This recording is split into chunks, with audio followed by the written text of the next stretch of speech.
रात के 2 बजे का समय था। राजन अपने दोस्त अभिमन्यु के साथ मुंबई से दिल्ली अपनी कार से जा रहा था। अभिमन्यु लगातार 9 घंटे से ड्राइव कर रहा था। लगातार ड्राइव करने की वजह से उसे बहुत थकान महसूस हो रही थी। अभिमन्यु, मुझे लगता है कि हमें राजस्थान से शॉर्टकट होकर दिल्ली जाना चाहिए। 2 घंटे पहले ही पहुंच जाएंगे। और वैसे लगातार कार ड्राइव करते करते मेरी हालत खराब हो गई है और ऊपर से पेट्रोल भी बहुत कम हो रहा है। हाँ यार, यहीं कहीं आसपास पेट्रोल पंप भी नहीं दिखाई दे रहा, इसलिए कहता हूँ राजस्थान होते हुए शॉर्टकट ले ले। वहां पर जरूर कोई ना कोई पेट्रोल पंप हमें दिख जाएगा।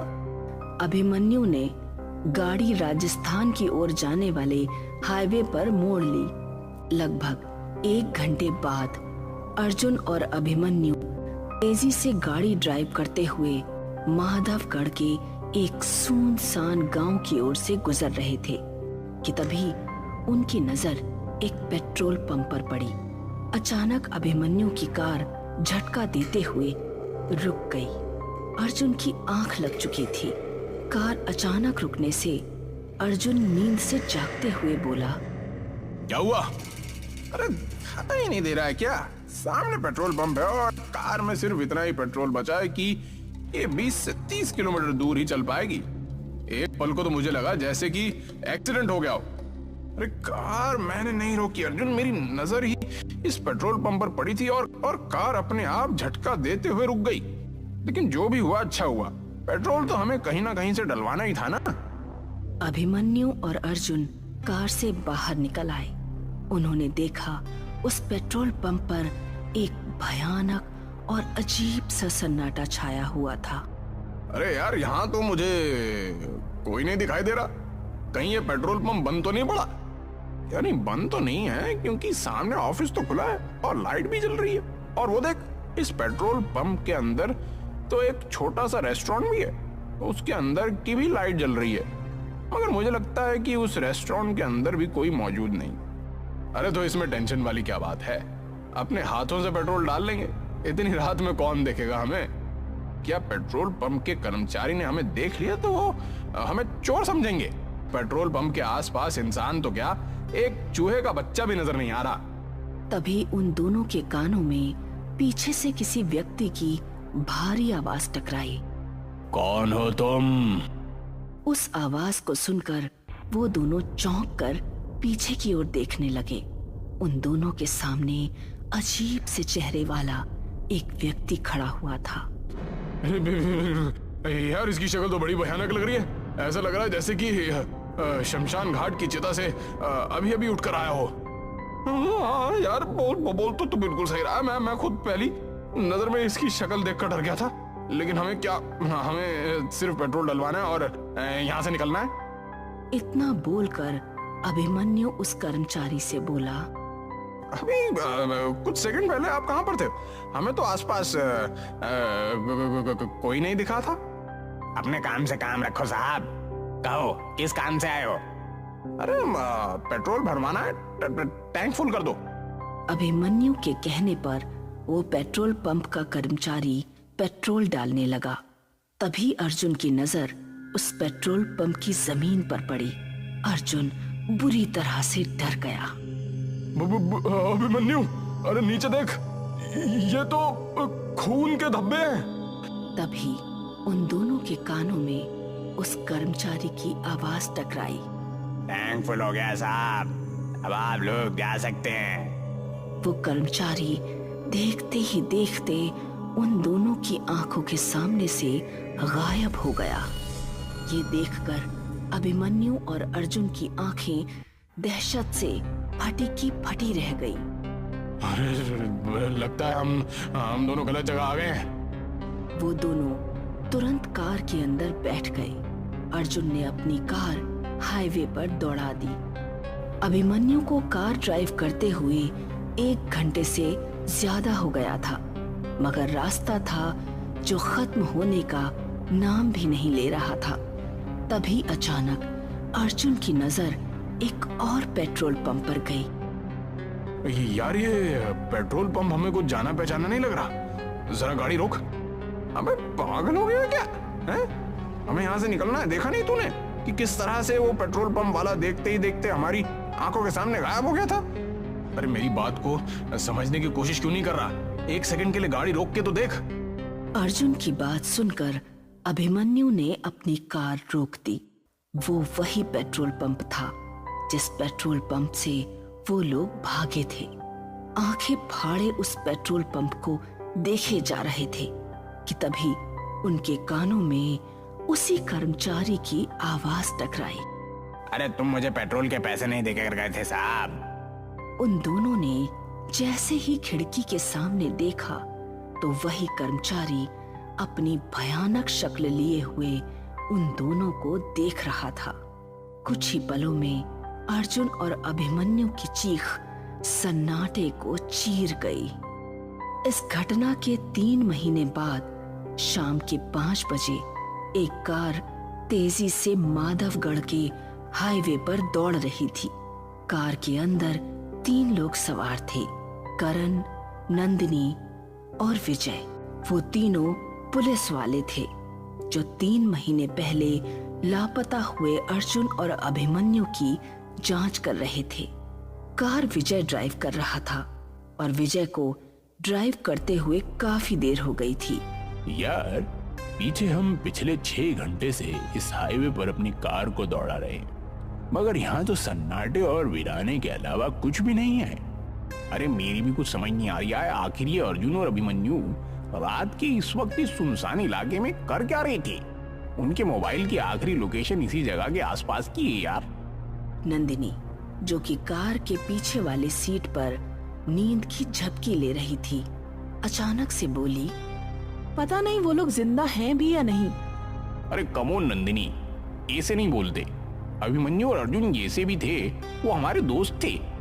हाँ, 1 नंबर के रिश्वतखोर। अरे लोग मुझे आकर शिकायत करते थे उनके बारे में। तो तुम क्या चाहती हो? अगर वो दोनों रिश्वत लेते थे तो क्या उनकी छानबीन नहीं की जाए कि आखिर वो कहाँ लापता हो गए? या विजय ठीक कह रहा है नंदिनी। डिपार्टमेंट में हर दूसरा आदमी रिश्वत लेता है और हर कोई तुम्हारे जैसा ईमानदार नहीं होता। तभी कार बुरी तरह से झटका देती हुई अचानक रुक गई। विजय को ऐसा महसूस हुआ जैसे कि कार किसी अदृश्य वाहन या किसी दीवार से टकराई हो। विजय का शरीर पसीने से नहा उठा। करण और नंदिनी भी बुरी तरह से घबरा गए। क्या हुआ? कार किससे टकराई? नहीं नंदिनी, कार अचानक झटका देते हुए रुक गई। तभी करण की नजर एक पेट्रोल पंप पर पड़ी। यार वो देखो, सामने पेट्रोल पंप है। क्यों ना हम उस पेट्रोल पंप पर जाकर पूछताछ करें? करण सही कह रहा है विजय। कार पेट्रोल पंप के ठीक सामने रुकी थी। विजय, करण और नंदिनी कार से उतर गए और उस पेट्रोल पंप के अंदर चले गए। पेट्रोल पंप पर कुछ लोग मौजूद थे।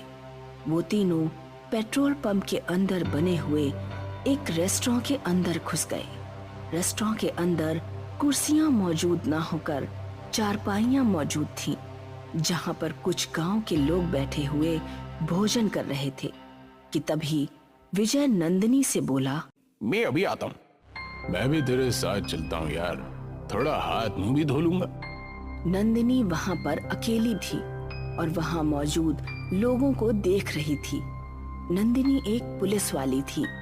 तभी नंदिनी के सामने एक अजीब सा दिखने वाला व्यक्ति आकर खड़ा हो गया।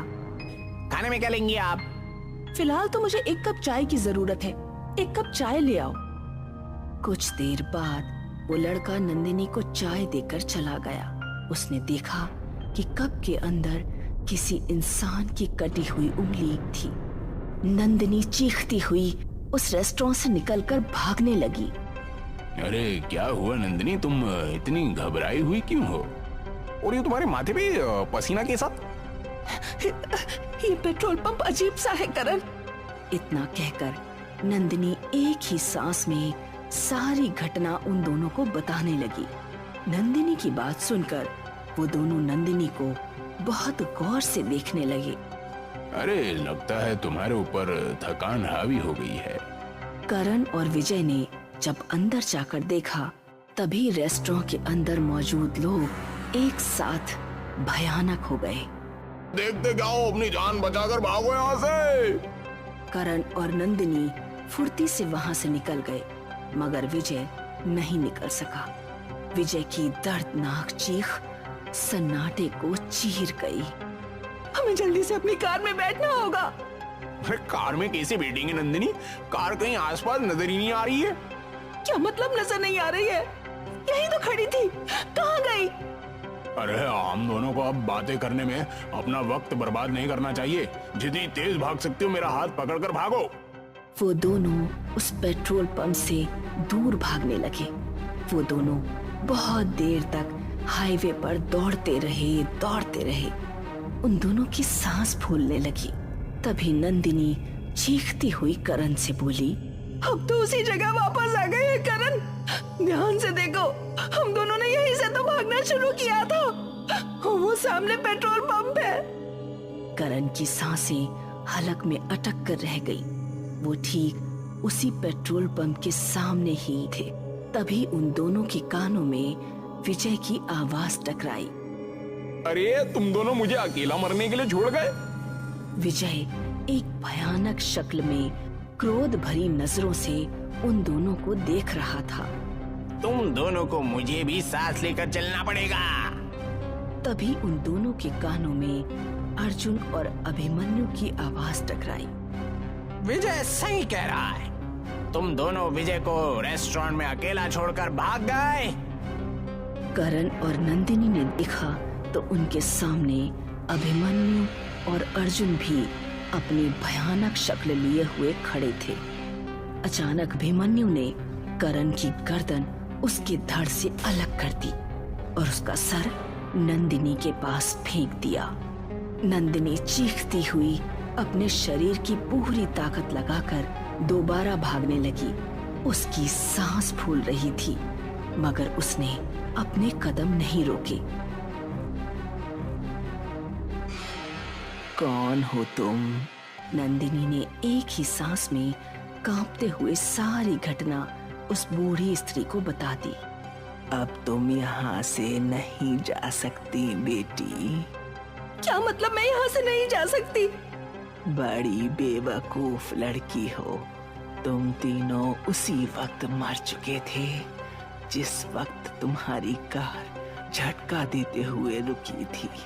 वो कार रुकी नहीं थी, बल्कि उस कार का एक्सीडेंट हुआ था। क्या बकवास कर रही हो तुम? कार का एक्सीडेंट कैसे हो सकता है? बूढ़ी स्त्री नंदिनी का हाथ पकड़कर वो एक कार के पास ले आई।